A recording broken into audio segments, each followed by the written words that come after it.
उपलब्ध है। अब तो आपने देख लिए कि भैया सुनामी आ रही है और ये सुनामी में जान माल का नुकसान होगा, इंतजाम कर लीजिए। आप मजाक उड़ाते रहे।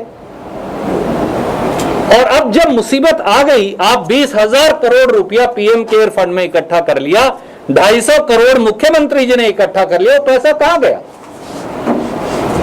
इस देश ने 17 साल से कभी किसी विदेशी ताकत के आगे हाथ नहीं फैलाया। 17 साल, 20 साल, 25 साल, 30 साल के बाद पहली बार बांग्लादेश से भी एड लेनी पड़ती है हिंदुस्तान को। हम तो दुनिया को दिया करते थे, डॉक्टर मनमोहन सिंह ने कभी नहीं ली क्योंकि हम आत्मनिर्भर थे। और मुझे एक बात, दो बातों का जवाब दे दें। 9,000 टन ऑक्सीजन जनवरी 2021 तक मोदी जी ने विदेश में भेज दी। क्यों?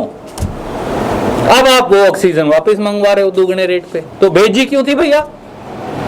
आपने 11 लाख रेमडेसिवियर के इंजेक्शन इसी साल निर्यात किए। अब आप तिगुने रेट पे वही इंजेक्शन वापस मंगा रहे हो। क्यों? आपने 6 करोड़ कोरोना के टीके निर्यात किए, अब आप उन्हें दुगने रेट पे वापस मंगवा रहे हो।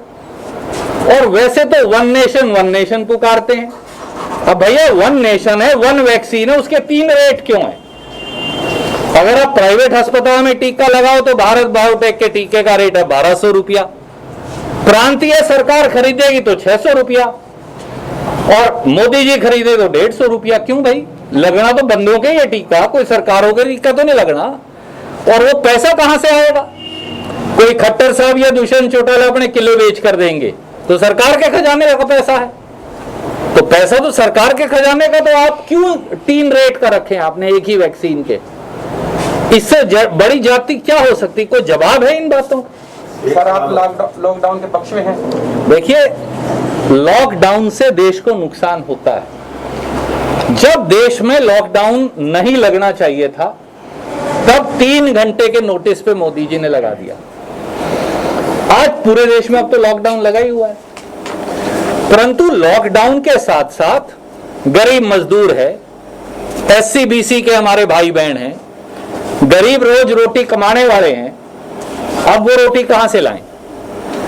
उनके खाते में 6,000 रुपया डालना चाहिए।